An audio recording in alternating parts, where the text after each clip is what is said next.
આ 5 મિનિટની સ્પીચ આપણા જીવનને બદલવાનો પ્રયાસ કરશે. જીવનમાં જે કરો તે બેસ્ટ કરો.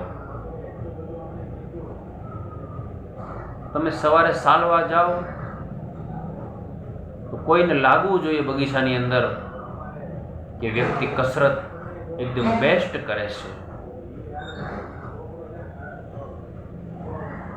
તમે સવારે ઉઠો,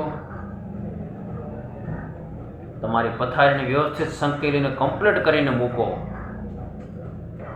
તો એ પણ બેસ્ટ રહેશે. તમે જમવા બેસો, થાળીમાં વિવિધ પ્રકારની વાનગી પીરસી હોય, એક પણ અન્ન દેવતાને પડ્યું નહીં મૂકવાનું અને થાળી કમ્પ્લીટ સાફ કરી અને મૂકવાની, એ પણ બેસ્ટ રહેશે.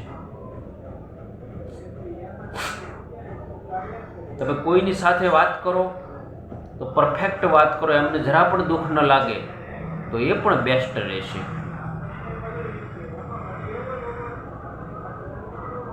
તમે કોઈ પણ સમયે કોઈ પણની સાથે કામ કરો, સુવ્યવસ્થિત કામ કરો તો એ પણ બેસ્ટ રહેશે.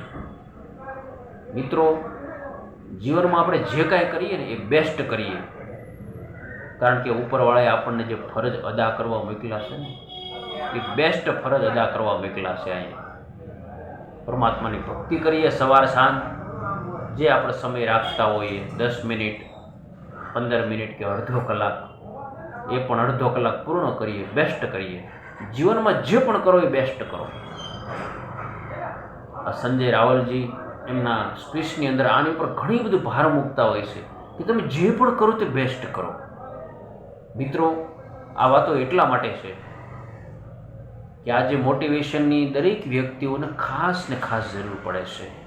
આજની ભાગદોડવાળી જિંદગી માણસને થકાવી દે છે, તો ત્યારે સારા 2 સુંદર પોઝિટિવ શબ્દો માણસની થકાન ઓછી કરી દેતા હોય છે. એટલા માટે મોટિવેશનની જરૂર છે. તમે કોઈની પણ સાથે કામ કરો તો બેસ્ટ કરો. તમે તમારા ઓફિસના સ્થાને પરફેક્ટ સમયે પહોંચી જાઓ તો એ પણ બેસ્ટ ગણાય છે. અને જ્યારે છૂટવાનો સમય હોય એ પણ પરફેક્ટ સમયે છૂટો. વહેલા પણ 5 મિનિટ ન છૂટો તમે, ખોટી કોઈ બહાનાબાજી કરી તો એ પણ બેસ્ટ ગણાય. અને આવા બધા બેસ્ટ કામો કરીશું ને તો આપણી લાઈફ પણ એક દિવસ બેસ્ટ બની જાય, બેસ્ટ બની જાય. જીવનમાં જે કંઈ પણ કરો બેસ્ટ કરો. સવારે બ્રશ કરો, 5 મિનિટ કરો કે 10 મિનિટ કરો, કમ્પ્લીટ કરો, એ પણ બેસ્ટ કરો. સવારે વ્યાયામ કરીએ 10 મિનિટ કે અડધો કલાક, કલાક પરફેક્ટ કરીએ, આપણી બોડીને અનુરૂપ કરીએ. કોઈ આપણને વ્યાયામ કરતા જોવે, આપણા સાથી મિત્રો કોઈ બાજુમાં, તો આપણે એને એમ લાગે બેસ્ટ કરે છે. જીવનની અંદર કોઈ પણ કાર્ય કરો બેસ્ટ કરો, બેસ્ટ કરવાનો પ્રયત્ન કરો મિત્રો, તો એમાં જે આનંદ આવશે ને એ બીજે ક્યાંય નથી. આપણે આનંદ બહાર ગોતવા જઈએ છીએ પણ બહાર નથી, આપણા મનની અંદર, હૃદયની અંદર છે. તો એ પ્રયત્ન કરશું આપણે આનંદ ગોતવાનો.